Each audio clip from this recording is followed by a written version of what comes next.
Time to talk some football on Around the Gridiron with your host. This lady knows football. Just ask her. It's Marissa Boss.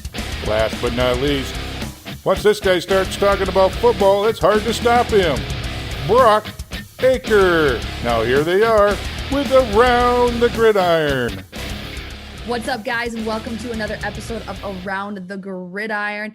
It's just me and Brock right now. We've been to a two-person show, unfortunately, but we're still going to give you some great football analytics and talk about everything. Brock, how are we doing on this? Is it Monday or Tuesday? I don't even know, to be honest. I just know it's my day off on this Monday. It's Monday, yeah. And we have a daily, it's like week one Monday because there's two football games. Tonight, that's why I have my Gronk jersey on, as the Patriots are gearing up to get their butt kicked by the Chiefs tonight, probably with Brian Hoyer. I'm really actually excited to see that game, but Brock, as a Patriots fan, how are you feeling towards this game, especially with having some COVID, people having COVID on the Patriots side of it? Yeah, going on this game, I felt like we had a great chance of winning with Cam Newton. Now, since he got COVID, I'm not going to predict that we're going to win anymore, but I honestly think we have a chance to stay in this game and possibly win if we just do the little things. Last year, we missed some field goals. We turned the ball over. The Chiefs fumbled, and the ref didn't call it dead, and so they didn't get the fumble when it was obviously. So if everything's fair, we do the little things. Brian Hoyer knows the playbook at the back of his hand. He's been on the offense for the last few years under Brady. If we just minimize turnovers and take care of the ball, do everything, we'll stay in this game, but that's a lot. You have to be pretty much perfect tonight if you want to beat the Chiefs. Oh, absolutely. Especially with the Chiefs having all of the offensive weapons that we have talked about in the past. This will be a good game. So obviously tune in. I know I will, with maybe even a Miller 64. Who knows? But let's get down to breaking down the first game and just talking about Carson Wentz and the Eagles upset the 49ers. Brock, I don't know we talked about this kind of last week. We were like, oh, if he makes a comeback, we'll be shocked. This is week 4, but I'm not buying into it. Okay. I'm not buying into the Eagles. I'm not buying into Carson Wentz. How do you play? You beat the 49ers. Great. Fantastic. Let's talk about injuries.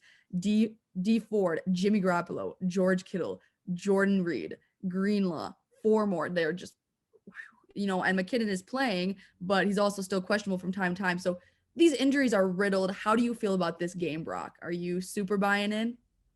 I'm not super buying in, but I'm going to admit I was stupid saying the Eagles should have started Jalen Hurts last week.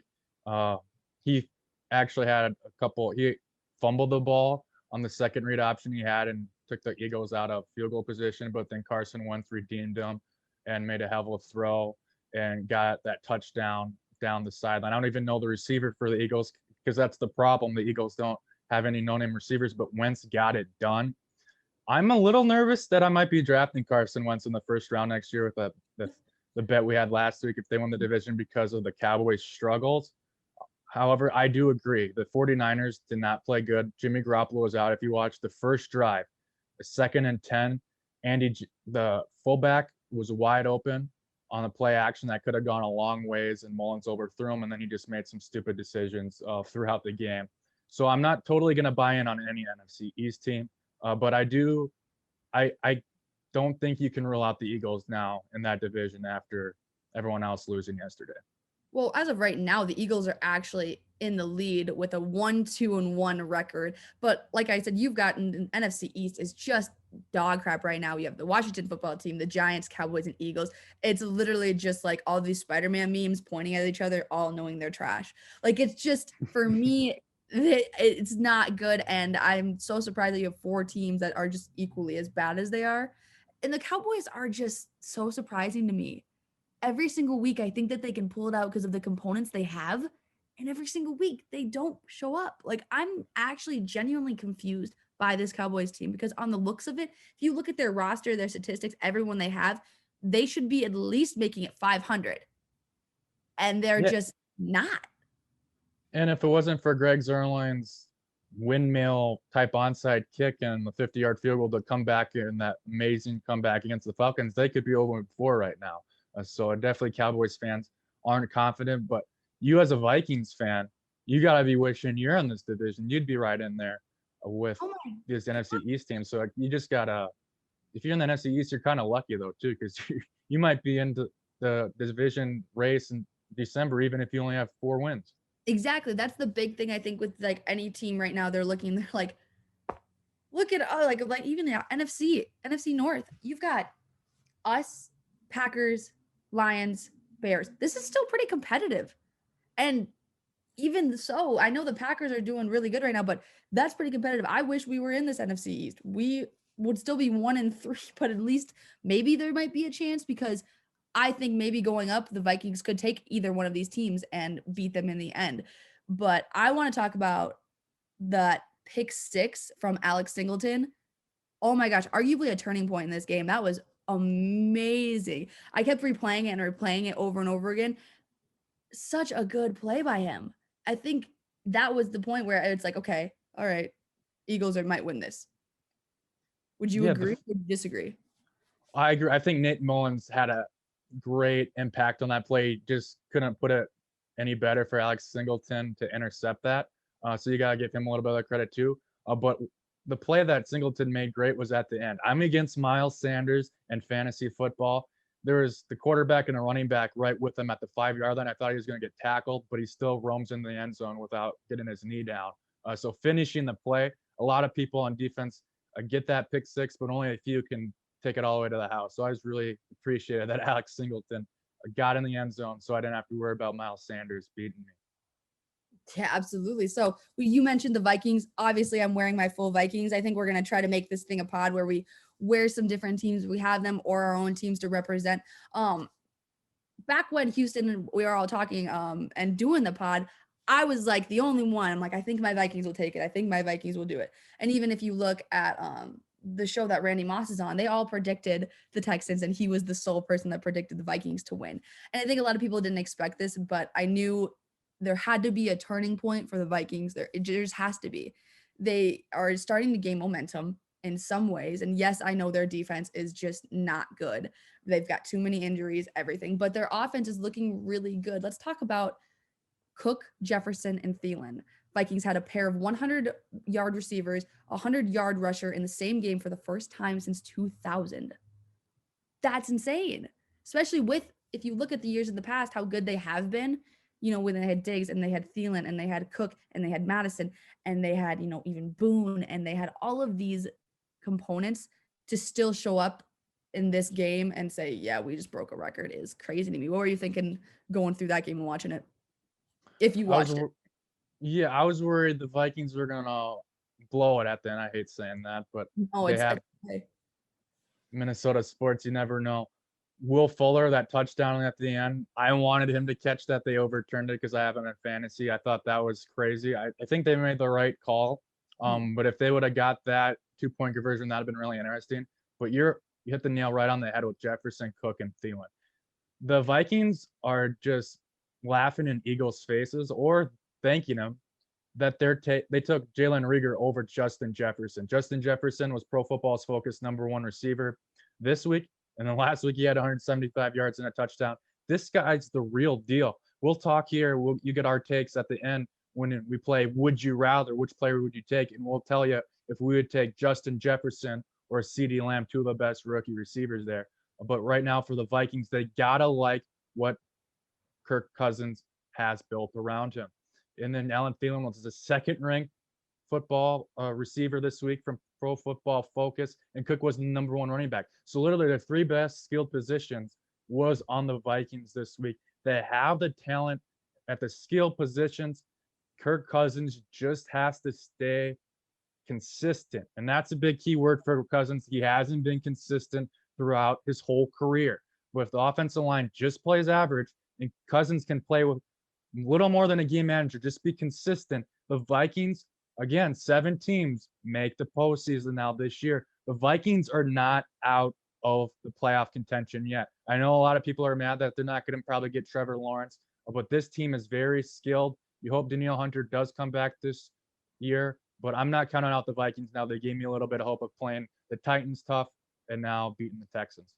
Yeah, I don't think you should play them out by any means.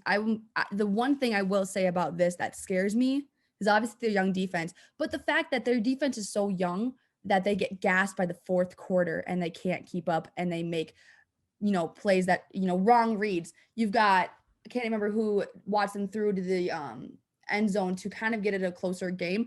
But one of our cornerbacks just misread. He went forward, left the guy wide open in the end zone. And those are things where younger cornerbacks and defensive people will make that rookies can't.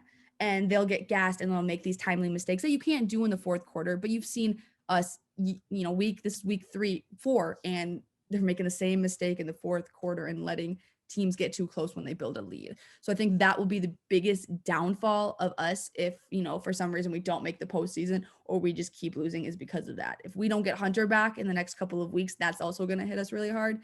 But I'm loving Justin Jefferson. I think they finally gave him an opportunity and put him at wide receiver 2 instead of wide receiver 3, and he is showing why. It's amazing. Definitely. Yeah. And that busted coverage at the end was mainly due to Harrison Smith being ejected from that game. You would think maybe that wouldn't happen with him. The good news is Adam Schefter report that the league doesn't sound like they're going to suspend him. So Harrison Smith should be full go Sunday night football in CenturyLink. The Vikings will try to give the Seahawks their first loss of the season. Yeah, that's going to be a hard one, but we'll talk about that in the next episode of the pod. So let's look at Tom Brady and 43 fantasy points. Whoa, Brock, what do you got to say about that?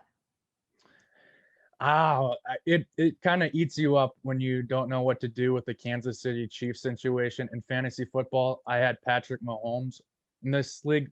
Different leagues have certain rules that they voted on at draft day, but this league you get 75% of your projected points if they don't play. So I ended up, since that rule, you do get some points if the game doesn't play. I played Patrick Mahomes instead of Tom Brady at the end, and Oof. man, I can still win, but I would have already won if I would have played Tom Brady. I think the big thing was he just balled out with Mike Evans. He's finally getting some chemistry, even with these younger guys, OJ Howard, Scotty Miller. I think they're finally soaking each other in. When you get Chris Godwin back, oh my goodness, he is unhealthy a lot this year. He's out 2 games. I think this offense is the real deal. The thing that I'm worried about is their defense giving up so many points to the Chargers. As you noted, that they're down 24-7. They had to come back. So that was kind of alarming a little bit. Their defense took a step back. But Tom Brady, he's 43, but he looks like he's 30.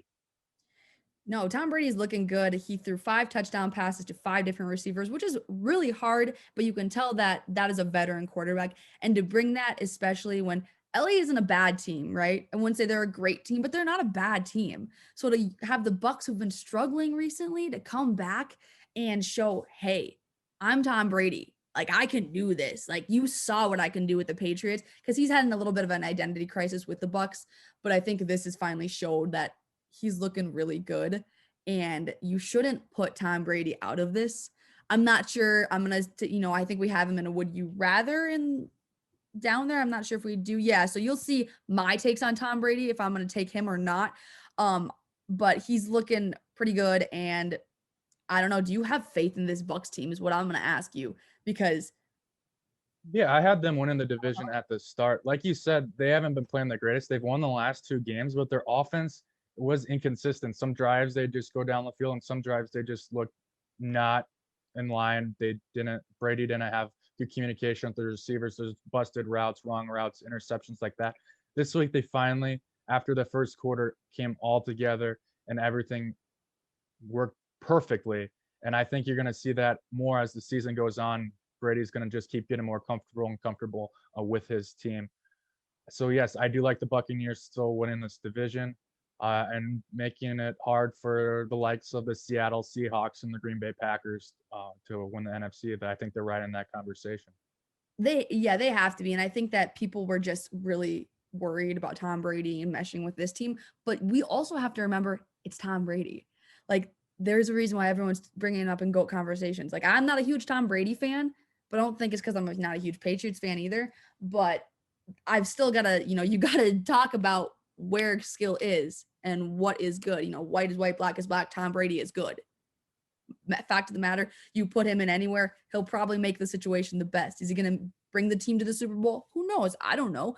But he's going to make a team better just because that's who he is. we're gonna roll. You mentioned Seahawks and Bills. Oh wait, no, I'm skipping ahead. Let's rewind that. Browns.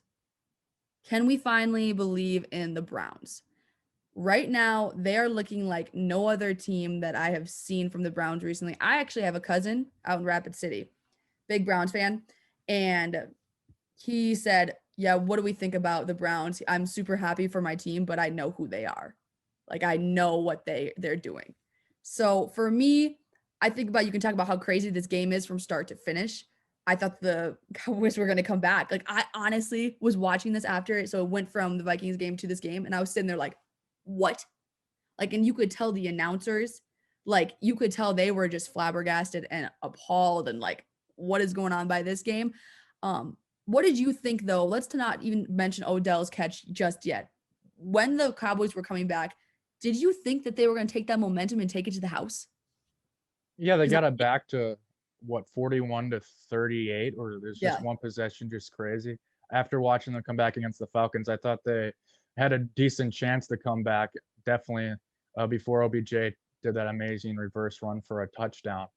The question about can we finally believe in the Browns? It's kind of tough because they're kind of like a one night stand. Like they're great at times. You're like, this is awesome, and then you just get tired of it, and then it's just not as appealing anymore, right? yeah, like And you don't want to get a relationship with them. You just want to kind of be with them. yeah, because you don't trust them. There's the trust factor's not there. They're just fun at moments. You can go back to them, but there's no trust. I And what think could he give can, you an STD? You don't know. uh, especially with Baker on that thing. I think the Browns are gonna make the playoffs this year. I'm not gonna say they're gonna beat the Ravens. The Ravens won last against the Redskins. I think the Ravens still overall are better than the Browns, but I definitely think they're gonna make the playoffs, and you can trust them in that aspect. I don't trust them winning the division. No, I would have to agree with you on that. This is still the Browns team. We still have to look at like what's happening. And yes, it's exciting. And yes, whatever. But I remember last year when they made all those trades and got all those people and accumulated and were just dog shit with still a roster that on paper looks amazing. This is still the same team basically. So I'm not buying into the Browns mania yet, but I want to see if they're going to do things. Odell is looking like old Odell. Odell is looking like, hey, this is the reason why at one point in my life I was the highest paid wide receiver in the game. That was a huge turning point when he took that and made that trick play with Landry. They made that look effortless. And that is a hard play to make look effortless. And I think people should be a little bit scared by that, but also know who the Browns are, you know? And I Stefanski has done a great job of getting in the ball. Freddie Kitchens last year didn't have plays just to put the ball on Beckham's hands. That reverse has been a common play for the Browns. They try to throw him some balls quickly at the beginning of the game. So I think Stefanski, I know a lot of Vikings fans weren't crazy about him.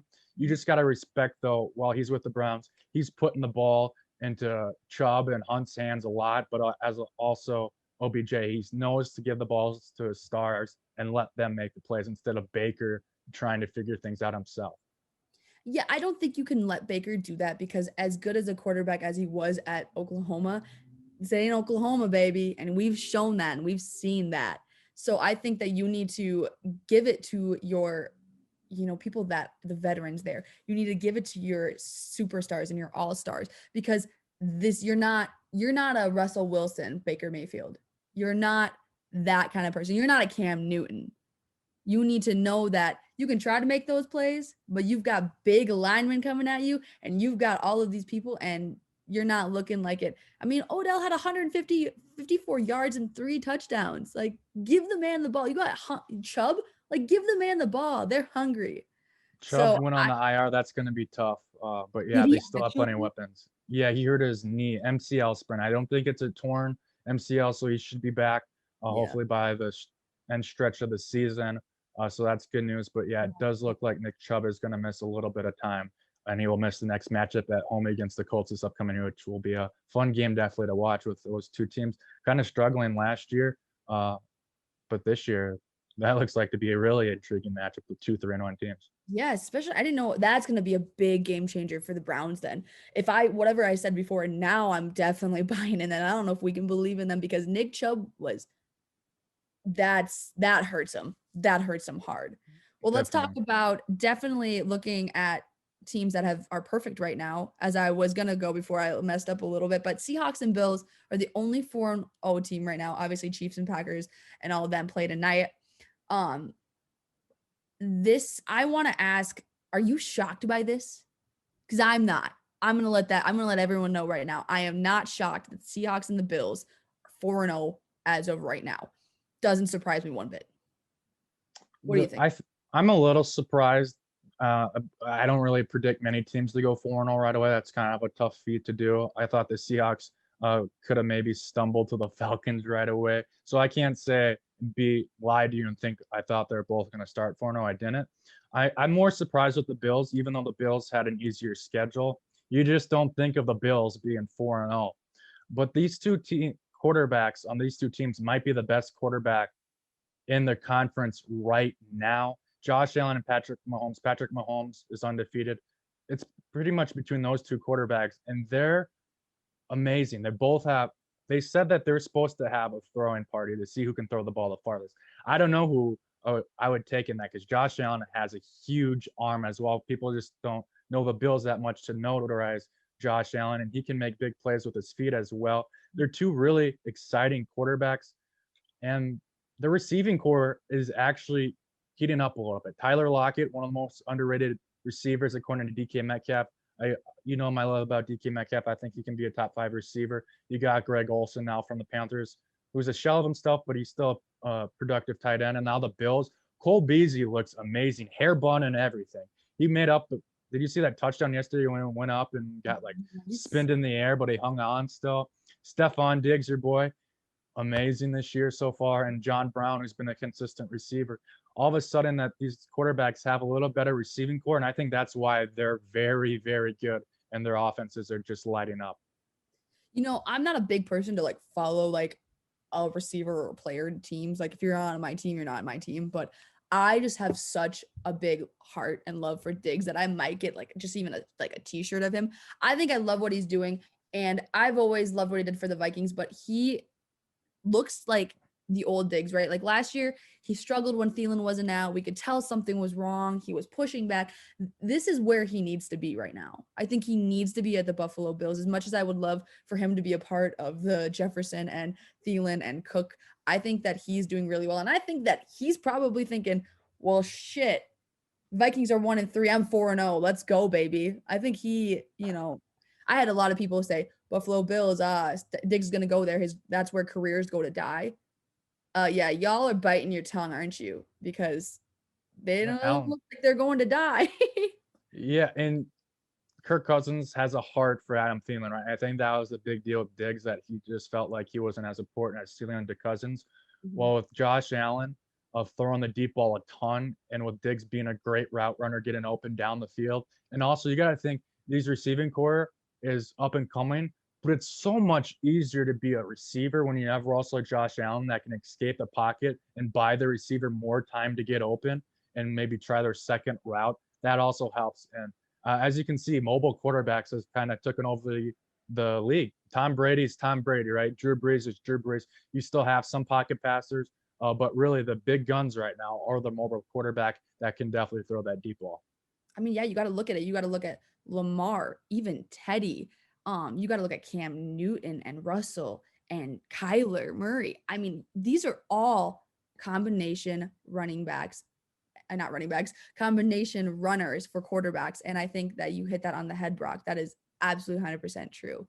So let's talk even a little bit about the Pats and going into this. The Bills or the Patriots the rest of the season, Brock? What do you got?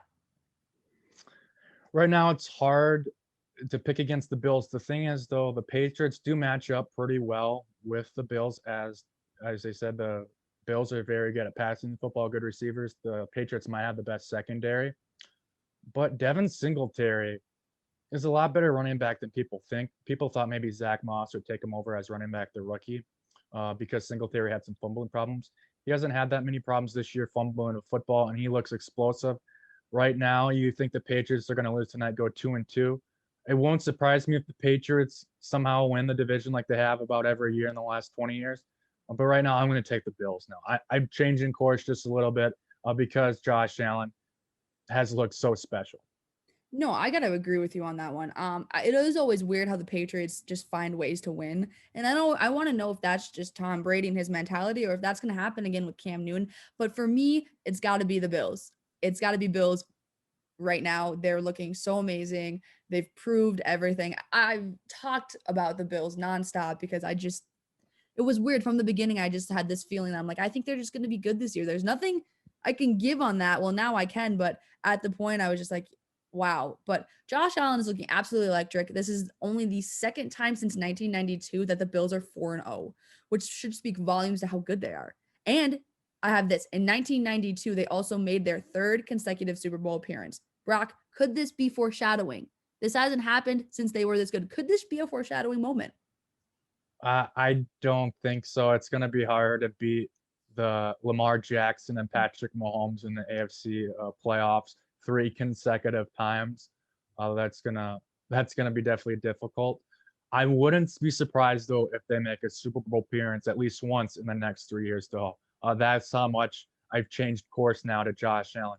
I don't think I was the only one critical of him early in his career. He was super raw. We always knew he had potential, but not many quarterbacks like that actually hit their potential, especially when you go to a spot like the Bills. Because before Josh Allen really grew, the Bills, like you said, with Diggs, that's where people go to die. You don't expect that offense to rise out of ashes. That'd be like saying, oh, you think the Jets are going to get a quarterback now, all right? It's just unexpected. But now I think Josh Allen has finally changed that narrative. And I think the Bills will be a really good football team going forward in the next 3 years. I don't think they're going to make 3 consecutive Super Bowls. That's hard for anybody, but especially going to have to face Lamar Jackson, Pat Mahomes in their prime. Yeah, I think it's going to be a big moment for them to see how they match up with these top tier teams, right? You think about teams in the Exactly. NFL that are that good. I mean, these are all the ones you think of. And if they can get there and put their names up with them and maybe not even get to the Super Bowl, maybe not even do well, but like you said, in the next couple of years, I expect the Bills to keep coming back and have them be a presence and get more and more and more steam as the years go on. Well, let's talk about getting more and more steam. I mean, Joe Burrow right now getting his first win with the Bengals. It needed to happen. I think Joe is not used to losing. Obviously, he was at LSU. This isn't in his nature. He even tweeted, he's like, I'm not used to this, right? I'm not used to this losing. I don't understand what it is. And he tweeted out, feels good to win. Like, right? Like, I like to win, feels good to win. It's He fun, yeah. It was funny. It was fun, but do you think though, as much as a quarterback can do, we obviously look at the Tom Brady, there's only so much that they can do. Do you think that Burrow is gonna try to switch this team? I don't know if he has that power right now. I don't think he has the power to make this a playoff team this year. I think once they can get some pieces around him on the offensive line, this team is going to skyrocket. Joe Mixon went off yesterday, finally 25 carries, 151 yards, 2 rushing touchdowns, as well as a receiving touchdown. So 3 touchdowns and 30 more yards receiving. So 180 yards and 3 touchdowns, not bad. T. Higgins, they look like they have some type of connection. AJ Green doesn't look like the regular AJ Green. You can definitely tell he's aged. So I think they might be done with him after this year because he signed a franchise tag. But that's all right because you got Auden Tate that's still young, Tyler Boyd, they seem to have some type of connection. But no, this year the offensive line is just too bad. The defense still isn't the greatest. I really hope they do surround Burrow with some more draft picks with offensive line, sign some free agents, so Joe Burrow doesn't turn into the next Andrew Luck. Because the first 4 games, it looks like Andrew Luck was in his first few years where he just kept getting hit, getting hit, getting hit. And it's easy to kind of get up when you're this young as Joe Burrow and how young Andrew Luck was early. But as the years go on, you're going to keep getting the body's just going to wear down to the point where Andrew Luck thought he was done and had to retire. Yeah, that was a big moment for me when I heard first that Andrew Luck was retiring. I was like, he was so young, right? You look at Brady, 43. still doing his thing, going strong, but yet you have Andrew Luck. How old is Andrew? Like 30s? Andrew Early Luck has got to be 30s, early 30? 30s. Yeah. Think about that. You have a quarterback that's just like so done with it. He's like, I can't do it anymore. I can't, I obviously I hosted the pod and I remember talking with the guys and I'd say, how does the bye feel week? And Jared Spooner, one of the offense forwards for that team goes, it's just nice waking up after, Friday or Saturday and not feeling like you hit a brick wall, right? Not feeling like your body hates you. And I think that's what probably Andrew Luck was thinking of. He's like, I just can't do it anymore. And I'm really scared. I agree with you. I don't like how they're not protecting him. I will say one thing that I do like though, and I don't know if this is just the Jaguars being the Jaguars or the Bengals defense actually being pretty impressive, but you've got Gardner Minshew threw for 351 yards, 2 touchdowns, Robinson 75 yards rushing, and then you also have Shark 8 receptions for 95 yards and 2 touchdowns, and they still lose. Yeah, they hold him to a lot of field goals. That's impressive. I gotta say that the Bengals defense, that's impressive because you would look at those statistics and think, yeah, this team won, and to find out it was kind of like when the Vikings lost against the Tennessee Titans. You're like, you saw all this stuff and you're like, wait, how do you lose when you rack up that many offensive statistics and do that? So that's impressive for the Bengals, but also you're playing the Jaguars too. So they've got a lot of great threats, but it's also the Jags. Definitely. That's what I'm rolling with. So let's talk about the Arizona Cardinals. Brock, are you as confused as I am? This team confuses me. Yeah, because they do. They beat the San Francisco 49ers when the San Francisco 49ers were fully healthy. We talked about the Eagles winning. The Niners were really deflated with injuries. The Cardinals beat them when they're at full strength. And then they beat the Redskins, who came off a win. You're like, who are 1-0. So that kind of looked like a good win at the time. And you're thinking they're just rolling. They got the Lions. They could win it. And the Panthers next. They could maybe go 4-0. But then they lose a tough one to the Lions, 3 interceptions by Kyler Murray. And then this week against the Panthers, they were just down right away. The Panthers took a big lead right away, and they kept it. And it's Kenyon Drake. I think the problem is the Cardinals haven't gotten a consistent running game other than Kyler Murray.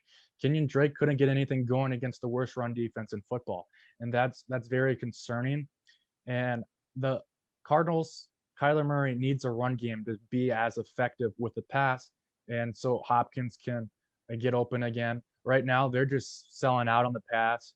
They're only putting a few people in the box, but it's still getting Kenyon Drake down. So I think the big thing is getting the run game going, but I'm not a big believer in the Cardinals right now.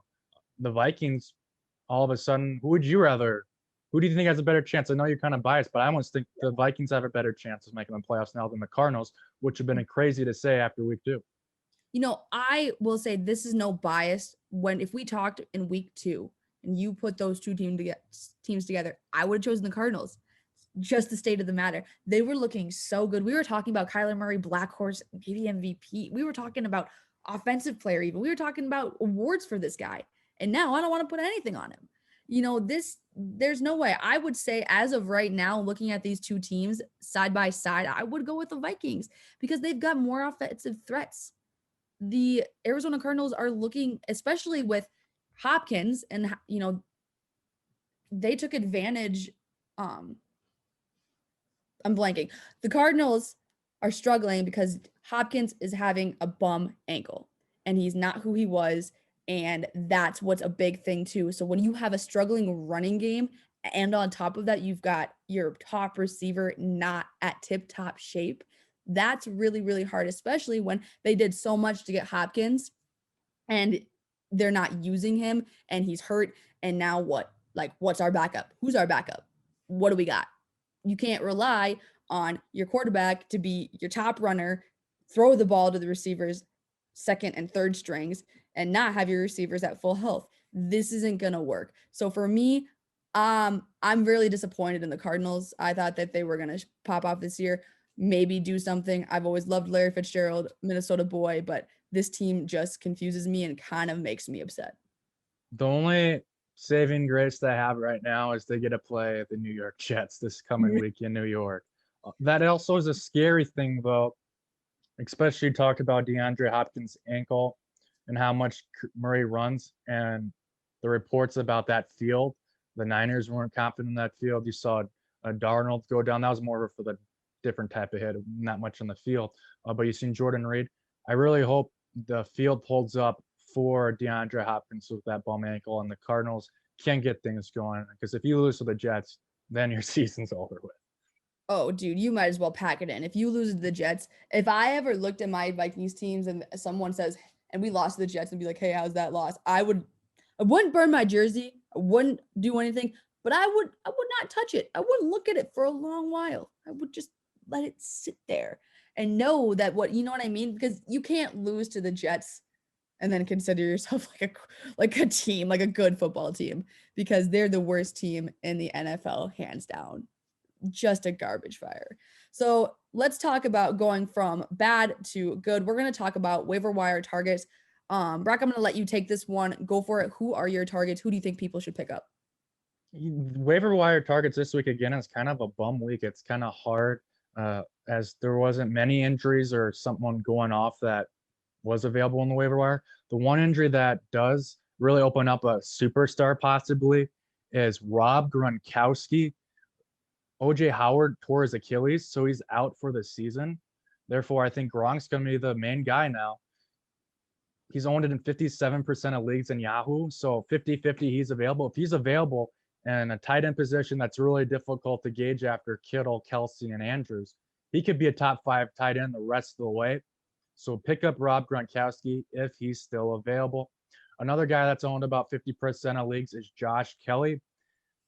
I'd be really high on him. He'd maybe be my number 1 target if he hasn't fumbled the football in each of the last 2 games. Austin Eckler out and is out for the foreseeable future. But Justin Jackson is going to be a part of this committee to start anyway because of Josh Kelly's fumbling issues. So if you have fab money, I wouldn't go all out on Kelly just because of that fumbling issue that needs to be resolved. But if he's available, definitely go out and get him because he can be startable, especially when they start their friendly schedule stretch here coming up. Number 3, Brandon Ayuk, another guy owning about 50% of leagues, but he was on the field almost every play, it seemed like, for the Niners last week. Nate Mullins, he only looked at George Kittle. 16 catches for George Kittle last night. All he looked at was Kittle, even though Ayuk was on the field almost the majority of the time. Good news is Jimmy Garoppolo should be coming back soon, and he doesn't like to keep his eye on one receiver. Look for Ayuk to keep increasing his role, and Ayuk still scored yesterday on a running touchdown, but I think he gets more volume once Jimmy G comes back. Chase Edmonds, we talked about Kenyon Drake struggling, 13 carries, 35 yards against the Panthers' worst run defense. Edmonds got in the end zone late. I told you he's a sleeper. He got in the end zone, so those people that picked him up were happy with that touchdown at the end. I think even though they gave that contract to Drake, you have to play best player right now. And like we said, the Cardinals are getting into the stretch where they need to start winning again, and they can't look at who they're paying who. I think they need to play the best player, and I think Chase Edmonds gets more volume and has a chance to become startable every week if he can even split with Kenyon Drake. And then number 5 of my last waiver wire targets is Giants. Just New York Giants. They've been struggling the last few weeks, only 9 points against the Rams. Maybe someone drops Darius Slayton, Devontae Freeman. Daniel Jones might be available. So why am I saying go get Giants after struggling the last few weeks? They play the Dallas Cowboys. My goodness, the Cowboys gave up 49 points to the Cleveland Browns yesterday. They gave up 38 points to the Seahawks. They gave up another 38 points to the Falcons. Week 1, they gave up about 30 points to the Rams. You want to start guys all of a sudden against the Dallas Cowboys. So if you need someone at flex, go see if one of those starters for the Giants is available and put them in your lineup. Beautiful picks. Couldn't have picked them better myself. As all of you know, Brock is our fantasy guy. Aren't you leading our league too? You're number 1 right now, aren't you? I am number 1 right now. I got lucky. I had the 9th pick and Kamara fell to me, and the draft just worked out pretty nicely. Sometimes, as you know, drafts fall just like you like it, and sometimes it seems like someone's taking your pick right before me. That draft, I felt lucky that it kind of fell like how I liked it. You know, for me, that draft, I look at my team that I have right now. And I don't have that many people that I started off with in OGs. I probably have like 1, 2, 3, 4. Overall, I think I have like 4 or 5 of overall of the people that I chose from the draft day. I've done a lot of waiver wires. I've switched everything, and I'm actually fourth in the league, which is really surprising. This week was really struggle for me because I'm only projected 98 points with everything that's happened. With the games getting pushed back and this and that. But the guy that I'm playing is projected 80 points, so he had to You wait. can win. What's up? You can win still. Oh, dude, I can win. I'm like actually super excited because that scared me, and I'm going on a streak right now, like 2 games in a row I've won. So I want to keep it going. But we talked about this earlier in the pod, and I hope you guys are looking forward to this. I was talking to Brock before. I was like, I love this. This isn't such a good idea. Would you rather NFL edition? Let's go. We're going to be picking players of who we would rather pick, maybe giving a little explanation of why. So we're going to start off, Brock. Josh Allen or Lamar Jackson? This one's really tough for me. Is it tough for you? Yeah, it's crazy. Who would have thought after last year, yes, Josh Allen played better, but we'd be putting Josh Allen and Lamar Jackson in the same conversation. I don't think that's too big of a knock for Lamar Jackson as how strong Josh Allen is. I'd actually, even in fantasy, the rest of the way, give me Josh Allen. I hate as a Patriots fan doing that, but Josh Allen, especially in fantasy football, you think about rushing. Well, Josh Allen is the running back that scores touchdowns when you get inside the red zone. You know he's throwing the ball deep to Diggs. He's still running, getting a lot of yards passing. Lamar Jackson's still not throwing for a ton of yards, even though they're trying to throw more. He had a nice long touchdown run. Lamar Jackson's still a top 5 quarterback, but I think Josh Allen now has surpassed Lamar Jackson as the superior fantasy quarterback. I gotta agree with you on that because the thing is, if you look at these players side by side, rushing Lamar Jackson has Josh Allen beat for sure, and that's obvious. But passing, like you said, Lamar isn't come close to what he should be for passing. I think he's focused too much on his run game, and I think that's going to get old really fast. Because guess what? You can have running backs do that. You're a quarterback. Focus on your passing, and then have running be a threat. Don't have running be your best threat, And I think Josh Allen, that's what's making him really good, is he's focusing on his passing game, and he's got targets, and he's got people, and he's looking really good. Whereas Lamar is just running, and it's not going to go good for him. Give me Josh Allen as well. I like what he's doing. I've always liked what he's doing, and I think that it's going to show, and it does show. So let's going to go on to the next Would You Rather. This one, Brock, Tom Brady or Drew Brees? Who do you have? I'm going to take Tom Brady. A little biased, but I'll tell you why I like Tom Brady. Drew Brees has Alvin Kamara. He still has Emmanuel Sanders. That's pretty decent. Traquan Smith. I know Mike Thomas has been out, but Brady is out throwing him when really it's been Mike Evans and his running back is Ronald Jones. He's actually in one of our next Would You Rather, but it's not like Brady has so much more talent than Brees. And this is his first year in the system, and he's outperformed Drew Brees. So I think just throughout the year, Brady's going to separate more and more. I take Tom Brady in this scenario over Drew Brees. I'm thinking the exact same thing. I said Tom Brady just because of the sole purpose of like Drew Brees is looking okay, let's talk about this. Both of these quarterbacks are old, okay? But Tom Brady isn't letting that look like, and we mentioned this man's looking like he's 30 out there. Drew Brees is looking like he's 50. He's letting that kind of age him and define him. And you can tell where he's at versus Tom Brady isn't letting his age or his mobility or anything or his throwing arm throw that off. He still looks really good. And the Saints look like they're running the football more with your old friend Latavius Murray and Kamara. Right. I think they're almost a run-first team now, whereas Tom Brady, they're definitely a pass-first team. So in fantasy, I'd definitely rather Pep Brady. Absolutely, 110%. I don't know if Drew Brees. I would take a lot of other quarterbacks before I would even look at Drew Brees. Next, we got Melvin Gordon or Kenyon Drake. Who are you thinking?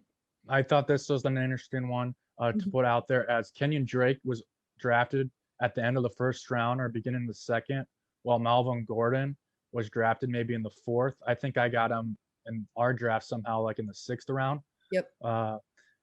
But all of a sudden, Melvin Gordon, even in a Broncos injury-laden offense, he seems like he's the guy, and he's the old Melvin Gordon, while Kenyon Drake keeps going bad games, even against bad opponents. So right now, I will actually take Melvin Gordon over Kenyon Drake. Even I know Philip Lindsay is going to come back and might take some carries, but Melvin Gordon looks a par like his prime and the Chargers. So I would take Melvin Gordon the rest of the year. And one note, I know the Panthers, all of a sudden, their run defense is actually shoring up against the Chargers and the Cardinals, but I think it's just because those two running backs weren't the greatest.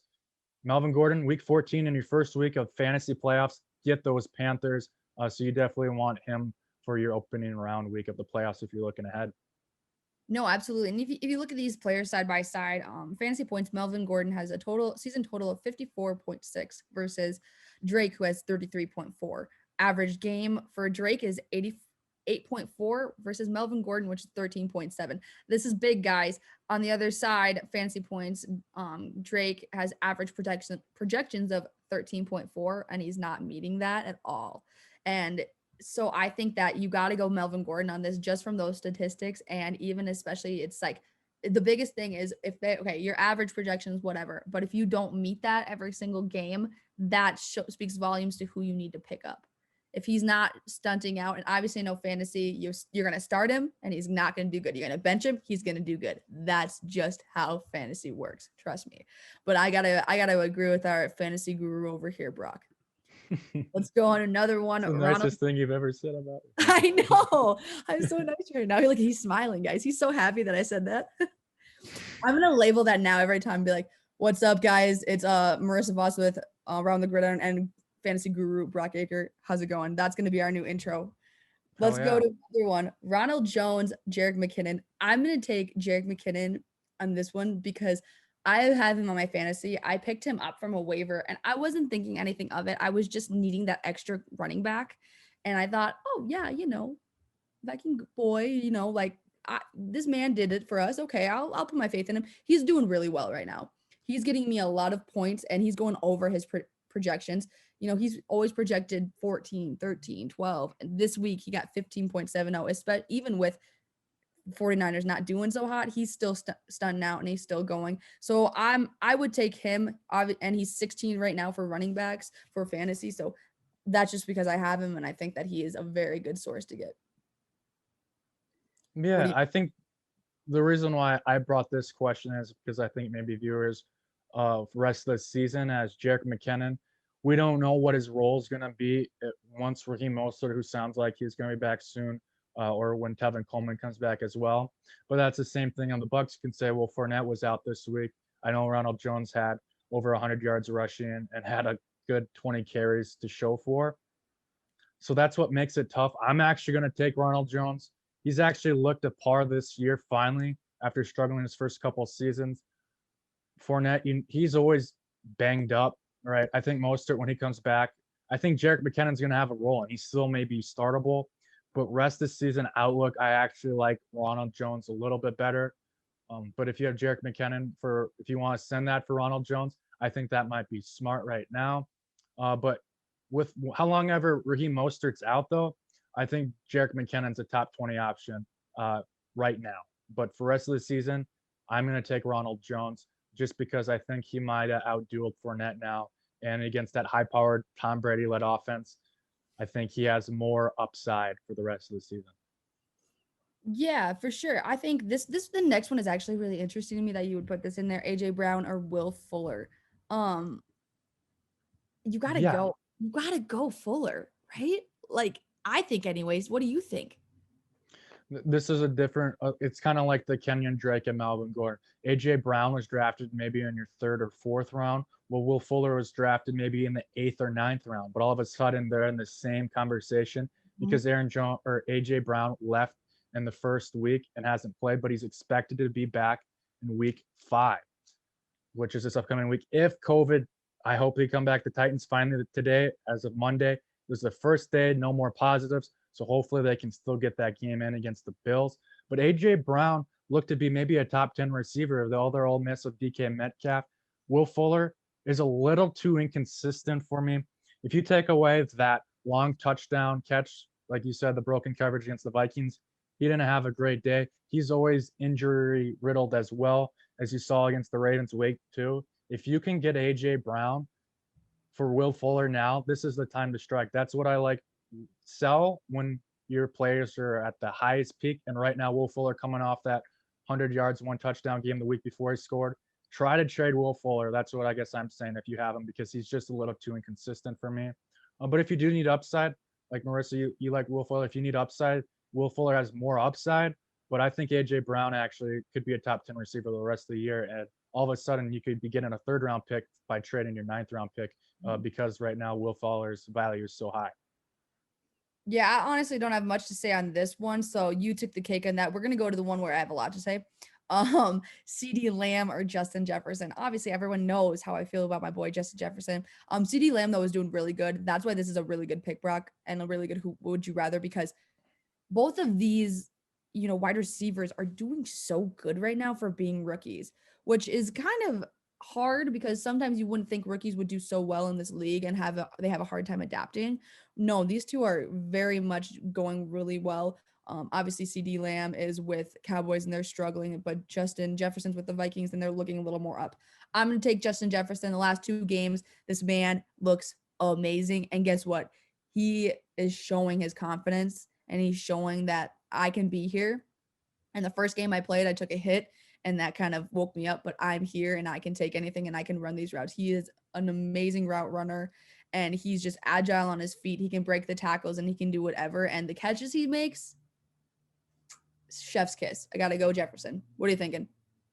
Yeah, I think these two are going to be 2 superstar receivers as their careers go on.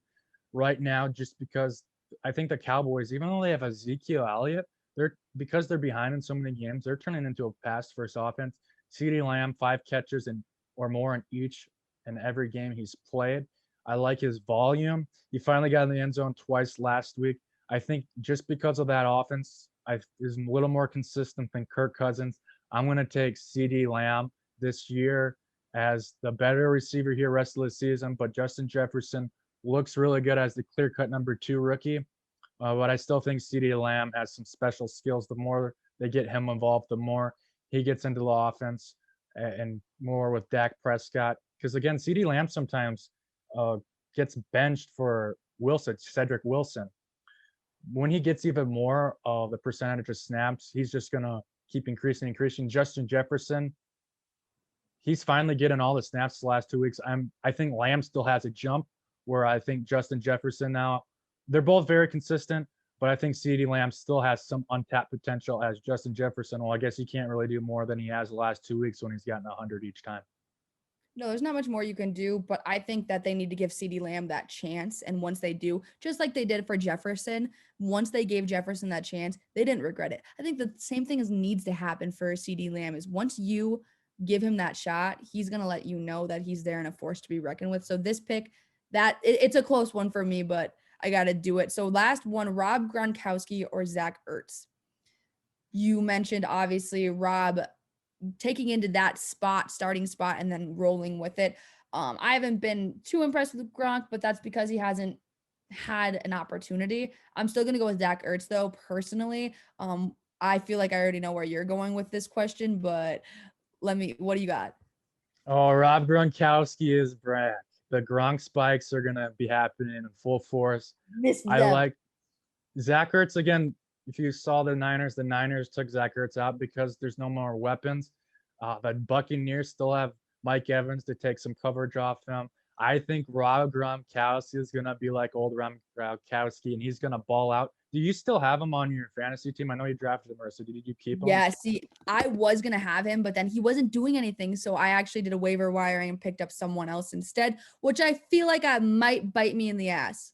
Oh, so he's not on your roster right now? He's not on my roster right now, which again might bite me in the ass. But at that point, I needed someone else to just step up in that way, and I just needed something, and I got Ibram from the Steelers, so I kind of replaced him. But we'll see how that works. I'm gonna keep you guys updated on that because I don't want it to, but it might happen, and I'll actually cry, like I'll actually shed tears because I've always liked Gronk in the Patriots. I didn't like the Patriots, right? You know me, but I did like Gronk. I like what he did. He's just a personality. He was good at what he does, and he's a force to be reckoned with. So hopefully I bite my own tongue with that one. We're going to go now to our last kind of section, talking about Thursday night football, the Bucks and the Bears. So Brock, you want to start this out, and then I'm going to add in more and more as we go. But what are you looking for in this game, and who do you expect to come out with the dub? The last couple of Thursday night games have been pretty brutal with the Dolphins, Jaguars, and then this past week the Broncos, Jets. At least this week we got 2 3-1 football teams. The Tampa Bay Buccaneers at the Chicago Bears. You got 2 of the better receivers in the league, at least in fantasy. These first 4 weeks, Allen Robinson coming off a couple 100-yard games with a touchdown. Mike Evans, 100 yards and a touchdown. He got banged up a little bit. I hope he still is a go in a short week. But you got 2 of the better receivers in the NFL. And other than last week, the Buccaneers defense has been solid. And the Bears front 4 did a pretty good job at containing the run against Jonathan Taylor. So I think we're actually going to see quite a bit of passing. The Buccaneers' known calling card is their run defense with David Montgomery. So I think we're going to see a lot of passing between Nick Foles, between Tom Brady, and you would think you'd take Tom Brady, but Tom Brady doesn't do that well against Nick Foles. Go back to that Super Bowl. Right. I'm sorry, I'm getting emotional here. Too much. We got Brock. I'll take it over. Fine. No, that was a rough one, but I think Nick Foles is having again another identity crisis because I saw this meme. It was the funniest meme. It was like Nick Foles, a picture of Nick Foles and him as a starting quarterback, and it was like him looking like super sad. And then it was like him as a backup, and it had him like glowing like God. I think that shows volumes to Nick Foles. He's a really good backup, and he comes in and he's clutch and he takes that. But when he's a starting quarterback, he struggles, and I don't know why. I think it's a mental block. I don't know, because he's a good quarterback. Obviously, you've seen what he's done. But if you look at that, that's a little confusing for me. And if you're looking at, placing those 2 side by side, we'll see how that rolls. Tampa Bay is averaging 27.3 points per game this season, number 14 in the NFL, but they're surrendering 20.3 PPG this season, which is tied for number 7 in the NFL. You've also got Chicago is averaging 24, which is number 20, and then Chicago is also surrendering 20.7 PPG, which is number 9 in the NFL. So obviously these 2 teams I want to kind of put like right here, but right now, I'm liking the Buccaneers and their win versus obviously the Bears and their loss with Colts. I'm thinking Buccaneers in this one. I really just like what they're doing. I think they're going to take the momentum, and I think Brady is going to have a good game, especially like you said with Gronk. I think Gronk's going to have a good game too, and they've just got too many components for the struggling Bears to kind of come back from, even though the Bears defense is the Bears defense. So I don't know. I'm thinking I'm going with that for this week. Yeah, I'm going to take the Buccaneers too. I'm never going to take Nick Foles. Him and Eli Manning, I hate them with a passion. I don't know why the Patriots lose to shitty quarterbacks. So I'm never going to take Nick Foles. I have it out for him, especially when he was good with the Eagles. It took him a couple of games. I remember that Monday night, the year they won the Super Bowl. He looked atrocious against the bad Raiders D. So until I see Nick Foles at least getting in a rhythm, I'm going to take the other team more often. So give me Tom Brady and the Tampa Bay Buccaneers, the open week 5 with the win. Let's go week 5 of football. How are we feeling though? Like, isn't it great to just like watch football, like have it go on? I know there's no fans or a lot of fans, but I feel like it's just so awesome to us to still be doing this. The COVID stuff is a little tricky. I didn't know how the Patriots were going to go. I didn't know how all of this was going to go, but how does it feel that you're still rolling with it and with the punches, but we're having football back? Yeah, we had a panic attack with the Patriots on Saturday, and the Saints had a false positive, and we thought this whole thing was going to explode. Luckily, that was a false negative for the Saints, and it was only Newton. So tonight, the Patriots kind of have to go through a tough situation without Newton, but at least there's football, like you said. Everyone wear a mask. Don't be stupid, and let's keep enjoying football. Yeah, absolutely. So, guys, as always, you know the drill. Please follow us on Twitter and Facebook. We also have a YouTube channel, ATG Gridiron. Please follow that. Obviously, Brock Aker, Marissa Voss, find us on Twitter. Tell us your hot takes on those things.